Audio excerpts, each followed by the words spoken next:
Property market में काफ़ी transaction हो रही हैं, तो इनकम टैक्स डिपार्टमेंट की आपके ऊपर सीधी नज़र है। इनकम टैक्स डिपार्टमेंट को कैसे पता लगता है कि जो आपने बाय किया है या फिर सेल किया है या फिर आपने कैश कितना यूज़ किया है या फिर ट्रांजैक्शंस कितनी करी हैं, उनका इनकम टैक्स डिपार्टमेंट को कैसे पता लगता है, इन बातों के बारे में डिस्कस करते करेंगे। और अगर हम फॉर एग्जांपल कैश में ट्रांजैक्शन करते हैं तो कितना कैश अलाउड है अगर हम प्रॉपर्टी ट्रांजैक्शन करते हैं। और दूसरी चीज़ कि अगर आपको कोई प्रॉब्लम आती है या फिर इनकम टैक्स डिपार्टमेंट का अगर आपके पास नोटिस आता है तो आपको क्या करना चाहिए, किस वे में आपको रिस्पॉन्ड करना चाहिए, उसके बारे में बात करेंगे। तो आशीष जी, सबसे पहले तो आप यही बताएं कि अगर मैं फॉर एग्जांपल प्रॉपर्टी के अंदर ट्रांजैक्शन करता हूं तो इनकम टैक्स डिपार्टमेंट को कैसे पता लगेगा कि मैंने प्रॉपर्टी बाय करी है या फिर सेल करी है। देखो विनय जी, सीधे सीधे उसके चार तरीके हैं इनकम टैक्स डिपार्टमेंट के पास। इनमें से कोई भी तरीका इनकम टैक्स डिपार्टमेंट के पास पहुंचता है तो इनकम टैक्स डिपार्टमेंट बिल्कुल आपने जो आईटीआर अपनी फाइल करी है पहले उसके बेसिस पे मैच करता है और देखता है कि जो आप प्रॉपर्टी खरीद रहे हैं क्या आप खरीदने के लायक भी हैं या नहीं है। अगर ऐसा नहीं है तो बिल्कुल आपसे क्लैरिफिकेशन मांगी जाती है कि ये पैसा आपके पास कहां से आया है। तो समझ लेते हैं, जब से फॉर्म एआईएस इंट्रोड्यूस हुआ है तब से आपको भी पता लग जाता है कि वो एंट्री आपके इनकम टैक्स एआईएस में आई है या नहीं आई है। तो जिसको हम हाई वैल्यू ट्रांजेक्शन्स बोलते हैं कि अगर आपके अकाउंट में अगर आपने प्रॉपर्टी बेची है तो आपके अकाउंट में बिल्कुल पैसा आएगा। तो एक हाई वैल्यू ट्रांजेक्शन के रूप में एआईएस में रिकॉर्ड हो जाता है विनय जी। तो यहां से भी इनकम टैक्स डिपार्टमेंट को पता लगता है कि आपने प्रॉपर्टी बेची है। इसके अलावा अगर आपकी प्रॉपर्टी वैल्यू 30 लाख से ज्यादा है, ध्यान रखने वाली बात है क्योंकि डिफरेंट लिमिट है प्रॉपर्टी की। तो 30 लाख से ज्यादा होगा तो जो भी आपका, जब आप रजिस्ट्रेशन करवाने जाते हो, कन्वेंस डीड या सेल डीड करवाने जाते हो, तो उस केस में वहां का रजिस्ट्रार या सब रजिस्ट्रार के पास मैंडेट होता है कि वो 30 लाख से ज्यादा की प्रॉपर्टी के against pan number income tax department को जरूर बताएगा कि इस पैन नंबर के अंगेंस्ट ये ट्रांजेक्शन प्रॉपर्टी की हुई है। एक तरीका। दूसरा तरीका ये हो गया। इसके अलावा 50 लाख से ज्यादा की अगर आपकी प्रॉपर्टी है तो उस केस में आपको मैंडेटरी किया गया है, जो भी आपकी प्रॉपर्टी खरीद रहा है, जो भी आपका बायर है विनय जी, वो बायर 1% टीडीएस काटेगा। अगर वो ऐसा नहीं करता है तो भारी जुर्माना भी है। तो अब तो प्रॉपर्टी में टीडीएस काटा जाता है 50 लाख से ऊपर होने पे। और जैसे ही टीडीएस कट जाता है आपका पैन नंबर रिफ्लेक्ट हो जाता है इनकम टैक्स डिपार्टमेंट के पास, क्योंकि आपके पैन नंबर के अगेंस्ट ही तो टीडीएस कटा है। तो ये 3-4 तरीके हैं। इसके अलावा एक एग्रीमेंट टू सेल भी होता है विनय जी। जो लोग लोन लेते हैं, जो आपका बायर है अगर लोन लेता है तो एग्रीमेंट टू सेल सबमिट करता है बैंक के पास, और वो बैंक भी इनकम टैक्स डिपार्टमेंट को बता देता है कि यहाँ पर एक हाई वैल्यू ट्रांजेक्शन हुई है।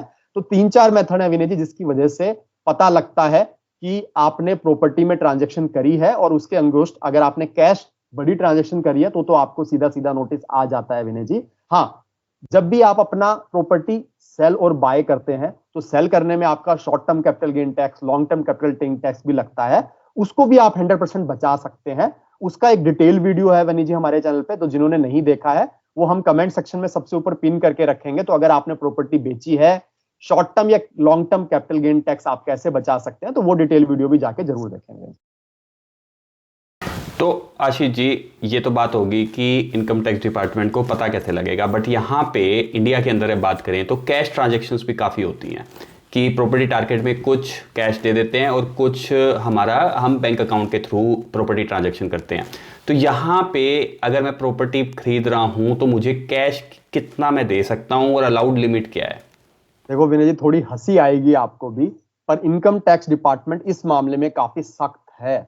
और इसी वजह से विनय जी, क्योंकि लिमिट इतनी थोड़ी है, इसी वजह से धोखाधड़ी भी प्रॉपर्टी में काफी होती है कैश को लेके।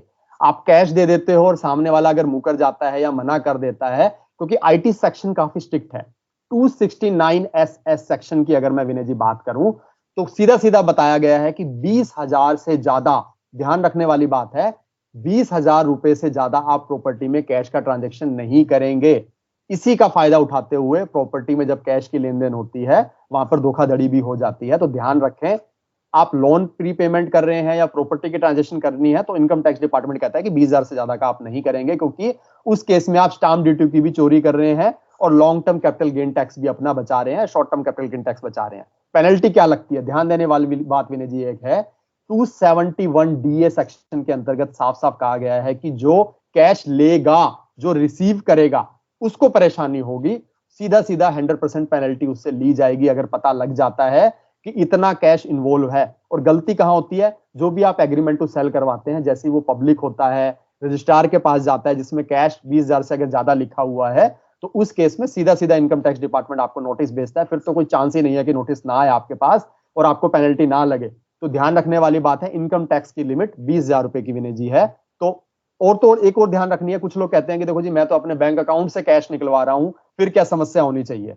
देखो भाई, इनकम टैक्स डिपार्टमेंट कहता है चाहे आपकी खुद की पैसे हो, चाहे आपने धीरे धीरे पैसे इकट्ठे किए हो अपने बिजनेस में, या कुछ सालों में आपने इकट्ठे किए हो जो कि आप नॉन टैक्सेबल लिमिट में हो, तब भी आप 20,000 से 20,000 से ज्यादा का कैश नहीं दे सकते हैं। ध्यान रखने वाली बात यहाँ पर सीधी सीधी है। यहाँ पर इससे ज्यादा देते हैं तो क्यों, देखो आप अपना लॉन्ग टर्म या short term capital gain tax की चोरी कर रहे हो, या आप स्टैंप ड्यूटी की चोरी कर रहे हो। तो इसीलिए 20,000 की लिमिट है, चाहे आपका खुद का ही पैसा क्यों ना हो, कैश की ट्रांजैक्शन अलाउ नहीं है आईटी डिपार्टमेंट में, क्लियरली होना चाहिए। तो आशीष जी, अब मैं जाते जाते यहाँ पे पूछना चाहूंगा, ये तो प्रॉपर्टी मार्केट की बात हो गई कि प्रॉपर्टी के अंदर ट्रांजैक्शंस में कैश कितना यूज कर सकते हैं, कितनी पेनल्टी लगेगी। अगर मैं बात करूं सेविंग अकाउंट के अंदर, तो सेविंग अकाउंट में हम कैश के अंदर जमा भी करते हैं और वहां से निकलवाते हैं, तो उसकी क्या लिमिट है और उसके लिए हमें क्या प्रिकॉशंस हमेशा देखनी चाहिए?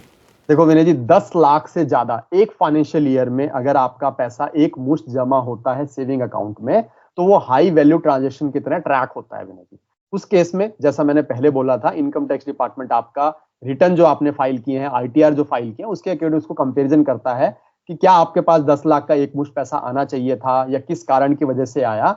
वो अगर मिसमैच होता है तो नोटिस बिल्कुल आपके पास आता है। प्रॉपर्टी के केस में तो इससे ज्यादा अगर आपके पास सेविंग अकाउंट में है, क्योंकि आपके पास कोई चारा नहीं है, आप अपना पैसा सेविंग अकाउंट में ही लेंगे, या अगर आपने कैश लिया है गलती से तो सेविंग अकाउंट में अगर आप जमा करवाएंगे तब भी आपको प्रॉब्लम होगी।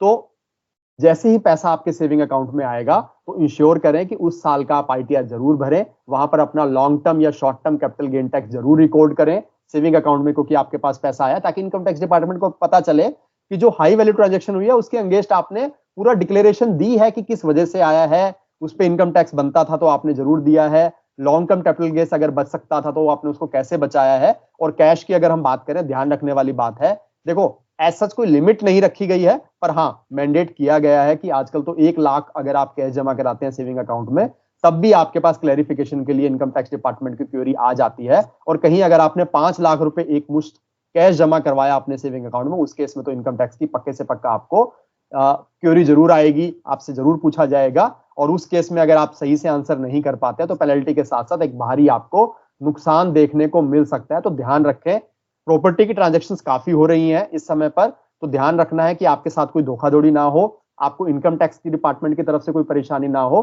तो अपने अकाउंट को आप क्लीन रखें, डेबिट और क्रेडिट की स्टेटमेंट जो आपके सेविंग अकाउंट में होते हैं उनको प्रॉपर तरीके से देखें, अननेसेसरी की क्रेडिट ट्रांजैक्शन अपने अकाउंट में ना लें जिसपे आपको बाद में पछताना पड़े। और प्रॉपर्टी में तो बिल्कुल कैश के लिए सावधान रहें, क्योंकि कैश में विनय जी होती है धोखाधड़ी, काफी देखी गई है। चाहे 1% ही हो, 1% में आपका तो पूरा का पूरा जो पैसा है, आपकी जो गाड़ी कमाई है वो तो निकल ही जाती है। तो ध्यान रखें कि किस तरह की आप ट्रांजैक्शन कर रहे हैं, कैसे कर रहे हैं। तो एक अवेयरनेस वीडियो था, एक एजुकेशनल वीडियो था जो कि आपको इनकम टैक्स लॉ बताने के पर्पज के लिए था।